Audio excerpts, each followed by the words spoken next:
What's up YouTube, welcome to the Gaming X. Today we're taking a look at the End Is Nigh on the Nintendo Switch. So this was developed by Edmund McMillen, who previously released the fantastic Super Meat Boy and The Binding of Isaac. In true McMillen style, the story here is very unique. You'll play as Ash, one of the few things to survive the end of the world. Ash is a blob of sorts who discovers his favourite game is broken, so what can he do to cure his boredom and loneliness? He decides he needs a friend. How does he do that, being the last survivor? Simple. Collect body parts to build one. Releasing on December the 12th, does this continue Edmund McMillen's trend of hits? Let's grab our Switch and find out. So if you played Super Meat Boy, this will feel almost immediately familiar. While Ash's capabilities are different, the responsive design and McMillen's mastery of Twitch controls is apparent, and it carries over immediately. Here, you won't be able to jump from walls or use them as a means of speed control, but you'll find yourself using hooks, which can propel you over and away from objects.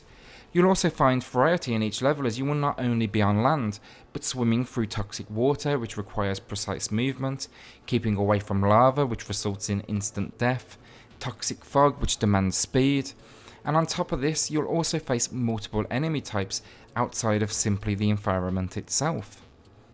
Each level additionally contains collectible tumors, which add an additional layer of difficulty.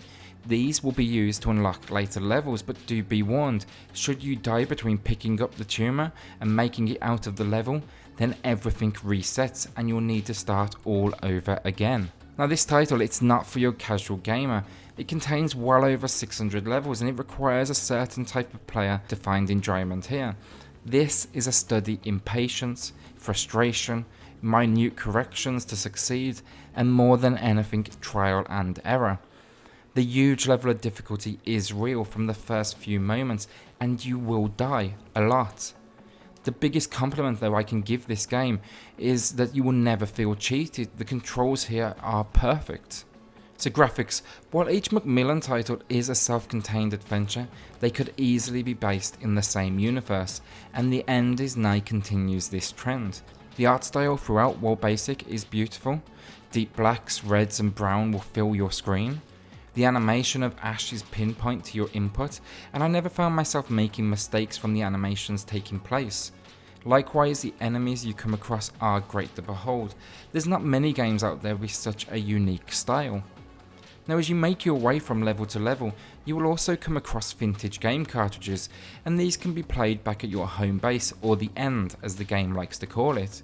Now these are 8-bit titles and they follow similar gameplay methods to the main title, but they have a new layer of paint and a viewpoint from a good old CRT monitor.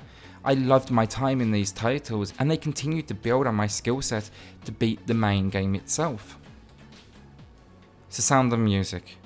The limited amount of dialogue here is fantastic. I just wish they had included more throughout.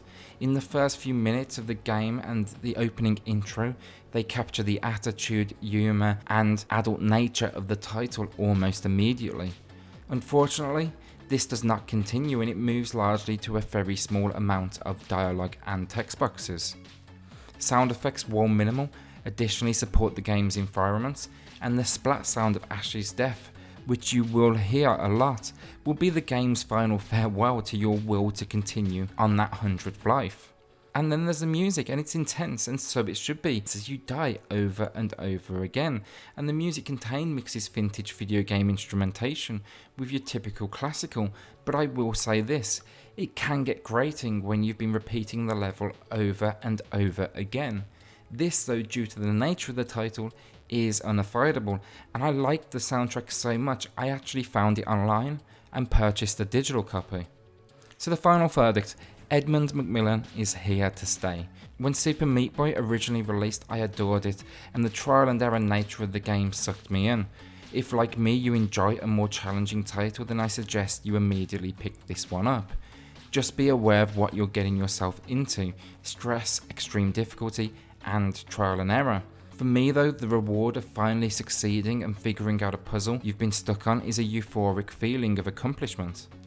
You will never feel cheated, the Twitch controls are perfectly balanced, the levels are never unfair, and this is a perfect game for the Nintendo Switch with the portability.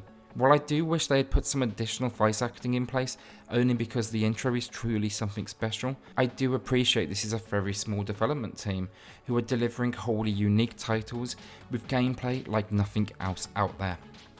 The Gaming X awards The End Is Nigh a 9 out of 10. Guys, if you like what you saw today, then please hit subscribe. Your support helps us to continue to build this channel. We've got plenty more titles coming up in the future and reviews coming your way. We're going to be releasing videos on a Monday, a Thursday and a Saturday. So we'll see you on the next Gaming X.